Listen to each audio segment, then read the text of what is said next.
Hey guys, welcome back. Today I'm going to show you how to create your own QR codes on Canva, which is pretty easy and pretty useful. So first, I have a template right here just to put the QR code on the center, and then you're going to have to know which URL you're going to be using for the QR.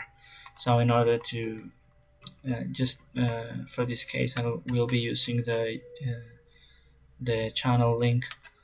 Um, then you have to go to here left sidebar and look for uh, a application called QR code, which is right here, but I think you can find it going down. And if you don't, then you just have to type QR code right here on the search bar, and it will just appear here. You just have to click and paste the link and generate code. There you go. It's right on the center of the image.